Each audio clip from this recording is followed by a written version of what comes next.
السلام علیکم، کیسے ہیں آپ؟ وعلیکم السلام ورحمۃ آنٹی کی اللہ طبیعت کیسی ہے؟ وبرکاتہ۔ سب خیریت ہے وہاں پہ؟ اللہ کا شکر ہے، الحمدللہ، اللہ کا بڑا احسان ہے، الحمدللہ باقی الحمدللہ مسجد وغیرہ سب کھلی ہوئی ہیں، نماز پڑھ رہے ہیں۔ اچھا، الحمدللہ۔ آپ سے ایک بات مساجد پوچھنی تھی اس وقت، جی یہ فیض صاحب کا یہ جو ہے ویڈیو ہے، اس میں ہے کہ 7 مسبحات میں سے آیتیں ہیں، جن میں سے ایک ایسی آیت ہے جس کا پھر کئی گنا وہ ہے اس کا، تو کیا اجر یہ ہے، ثابت ہے ثواب کہیں ہے۔ سے سنت سے، یا اور بھی اس کے علاوہ کچھ پڑھنے چاہیے؟ کہتے ہیں سورہ سجدہ پڑھنی چاہیے سونے سے پہلے، تو ایک روٹین بن جاتا ہے، تو پلیز اس پہ کچھ بتائیں گے؟ انشاءاللہ ضرور بتاؤں گا۔ نحمدہ و نصلی علی رسولہ الکریم، اما بعد۔ آپ دیکھ رہے ہیں نور ٹی وی جدہ اور میں ہوں آپ کا دوست، آپ کا ہوسٹ محمد عاقل یاسر ہیں دہلی سے۔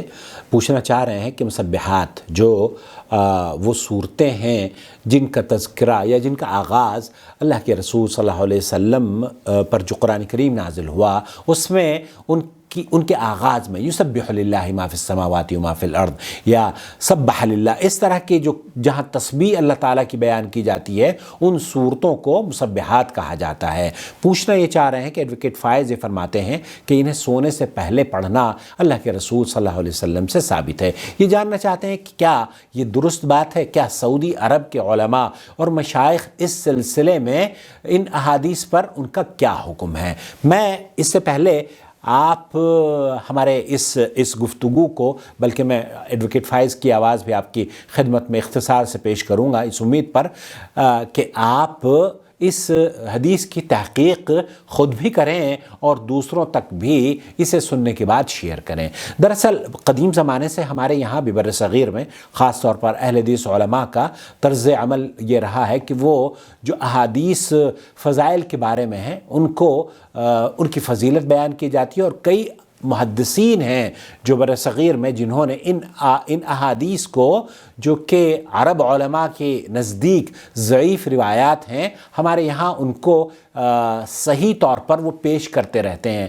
اس کا مقصد یہ نہیں ہے کہ وہ حدیثیں صحیح ہیں، بلکہ ممکن ہے کہ ان کی تحقیق اس سلسلے میں نہ ہوئی ہو، اور ایڈوکیٹ فائز صاحب کی بھی شاید اس سلسلے میں تحقیق نہ ہو۔ تو میں اس سے قطع نظر کہ آپ کو اس ویڈیو سے اگر آپ کی تحقیق یہ ہے کہ یہ حدیث صحیح ہیں فبیہا، آپ عمل کرتے رہیے، لیکن مجھ سے چونکہ یہ پوچھا جا رہا ہے کہ اس بارے میں سعودی عرب کے علماء اور مشائخ کا موقف کیا ہے، تو میں آپ کو پہلے مختصر طور پر ایڈوکیٹ فیض صاحب کی آواز سنواؤں گا، اور پھر اس کے بعد شیخ ابراہیم المرزوعی اور شیخ ابن باز کا جو موقف ہے وہ بیان کروں گا۔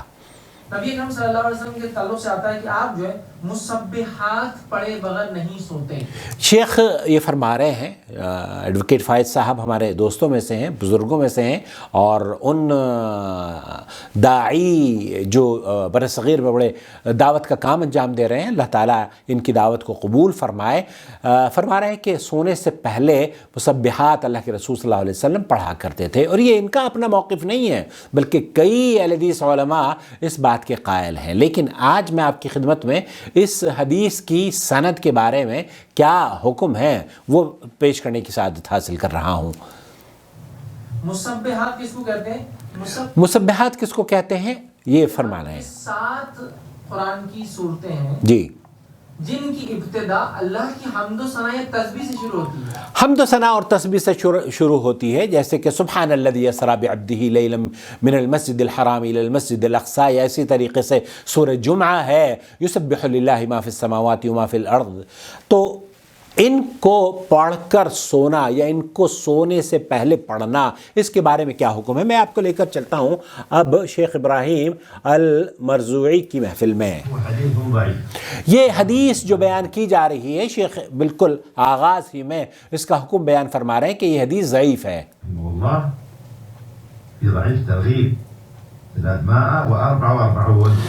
344 نمبر پر علامہ البانی رحمۃ اللہ علیہ نے جو ان کی کتاب ہے الترغیب والترہیب، اس میں اس حدیث کو نقل کیا ہے اور اس پر حکم لگایا ہے کہ یہ حدیث عرباد ابن ساریہ ضعیف ہے۔ قال ضعیف عرباد ابن ساریہ، جی، اللہ کے رسول صلی اللہ علیہ وسلم سونے سے پہلے مسبحات پڑھا کرتے تھے، یہ حدیث ضعیف ہے۔ مسبحات یعنی سور التي تبدأ بسبح. وہ صورتیں جو کہ اللہ کی تسبیح کا آغاز کرتی ہوں، اللہ کی تسبیح بیان کی جاتی ہو آغاز میں. سبح لله، سبح للہ، يسبح لله، یسبح للہ. سورة الحديد، سورة الحدید ہے، سورة الحج، سورة الصف، سورة الصف، سورة الجمعة، سورة الجمعة، سورة التغابن. سورة التغابن. هذه خمس مسبحات لأنها تبدأ بسبح لله. یہاں اللہ کی تسبیح بیان کرنے سے جن صورتوں کا آغاز ہوتا ہے ان کے بارے میں ان کو کہا جاتا ہے مسبحات. سبح لله تبدأ بالتسبيح، تبدأ بالتسبیح. نعم تسمى المسبحات. جی، تسميته المسبحات هذا أمر وارد. یہ بات اس میں تو کوئی شک اور شبہ نہیں ہے کہ مسلمان اللہ کا ذکر اور اس کی تسبیح اور اس کی کبریائی اور بڑائی بیان نہیں کرے گا تو پھر کیا کرے گا؟ تو اس میں کسی کو اختلاف نہیں ہے. لكن هذا الحديث لا يصح. لیکن جو حدیث بیان کی جاتی ہے وہ صحت کے اعتبار سے لا يصح، وہ ضعیف ہے. من قول النبي صلى الله عليه وسلم، من قول النبی صلی اللہ علیہ وسلم. آية خير من 1000 آية. یہاں اس آیت کا تذکرہ کیا جا رہا ہے جس میں کہا جاتا ہے کہ ایک آیت وہ 1000 آیہ یا 1000 آیتوں سے فضیلت والی ہے. لا شك أن هذه الآية فيها خير عظيم. اور اس میں کوئی شک نہیں ہے قرآن کریم کی یہ آیت ہو یا کوئی اور آیت ہو، فیہا خیر عظیم اور فیہا فضل عظیم، اس میں اس کی فضیلت اور اس کی خیر میں بہت خیر ہے اس میں. ويعني بهذه الآية التي في سورة الحديد. سورة الحدید کی خاص آیت کا تذکرہ کیا جا رہا ہے. الثالثہ، تیسرے آیت نمبر کی. وہ تیسری آیت کون سی ہے؟ الثالثة في سورة الحديد. سورة الحدید کی تیسری آیت. قول الله عز وجل هو الأول والآخر والظاهر والباطن وهو بكل شيء عليم. هو الاول والآخر والظاہر والباطن وهو بكل شيء علیم. یہ سورہ حدید کی آیت نمبر 3 ہے. اس کے بارے میں یہ بتایا جاتا ہے کہ اللہ کے رسول صلی اللہ علیہ وسلم نے فرمایا کہ یہ ایک آیت 1000 آیتوں سے زیادہ فضیلت والی ہے. هذه الآية عظيمة. اس میں تو کوئی شک نہیں ہے. اس میں تو اللہ کے کبریائی، بڑائی اور اسماء و صفات کا بیان کیا جا رہا ہے. اللہ کے پیارے پیارے ناموں کا تذکرہ کیا گیا ہے. جميع خلقه زمانا ومكانا وعلما. اس میں کوئی شک نہیں ہے. آية عظيمة. آیت عظیم ہے، یہ عظیم آیت ہے. قول النبي صلى الله عليه وسلم. لیکن اللہ کے رسول صلی اللہ علیہ وسلم کی صحیح اقوال سے یہ فضیلت ثابت نہیں ہے. وحديث ضعيف. یہ حدیث ضعیف ہے. الترغيب والترهيب. ترغیب و ترہیب میں 344 344 نمبر پر لا يصح. أن هذه المسبحات تقال عند النوم. یہاں نوم، سونے سے پہلے اس کا ذکر کیا جاتا ہے تو یہ حدیث صحیح نہیں ہے. اور یہ شیخ ابن باز سے بھی پوچھا گیا تو شیخ ابن باز نے فرمایا کہ اللہ کے رسول صلی اللہ علیہ وسلم وہ چاہے سورہ ملک ہو، سورہ حدید ہو یا پھر یہ مسبحات ہوں، اللہ کے رسول صلی اللہ علیہ وسلم سے کسی صحیح سند کے ساتھ ان کا تذکرہ سونے سے پہلے کے اعمال میں نہیں ملتا ہے. بلکہ اللہ کے رسول صلی اللہ علیہ وسلم معوذتین یا آیت الکرسی، یہ سورہ بقرہ کی آخری آیات، اس طرح کے اعمال تو اللہ کے رسول صلی اللہ علیہ وسلم سے ثابت ہیں، لیکن یہ مسبحات کا پڑھنا اللہ کے رسول سے ثابت نہیں ہے. هذا حديث ضعيف. یہ ضعیف روایت ہے. لا يحتج به، اس سے دلیل پکڑی نہیں جائے گی. في الأحكام لا فی الاحکام، نہ ہی احکام میں اس سے دلیل پکڑی جائے گی اور نہ ہی فضیلت میں، فضائل میں اس سے کوئی دلیل پکڑی جائے گی. ولا في فضائل ولا فضائل الاعمال. الترغيب والترهيب على القول الراجح من أقوال العلماء. نسأل.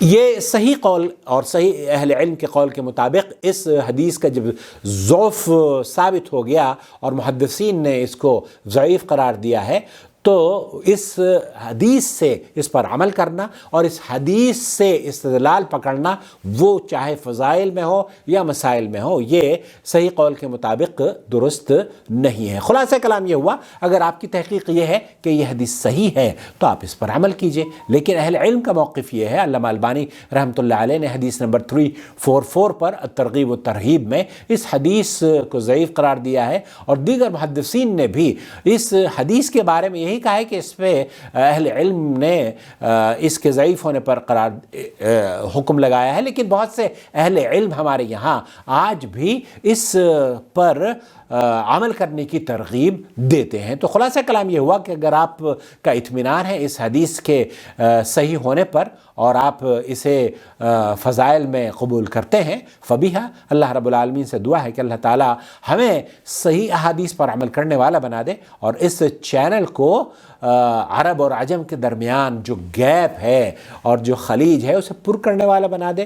آپ بھی اگر ہم سے رابطہ کرنا چاہتے ہیں اور اپنے مسائل کا حل سعودی عرب کے علماء اور مشائخ کے فتاوجات سے سننا چاہتے ہوں تو اس چینل کو جڑ جائیے، سبسکرائب کر لیجئے۔ والسلام علیکم ورحمۃ اللہ وبرکاتہ۔ آپ کا بھائی محمد عاقل جدہ سے۔ اللہ ولی الذین آمنوا یخرجهم من الظلمات إلى النور والذین كفروا أولیاؤهم الطاغوت یخرجونهم من النور إلى الظلمات أولئك أصحاب النار هم فيها خالدون۔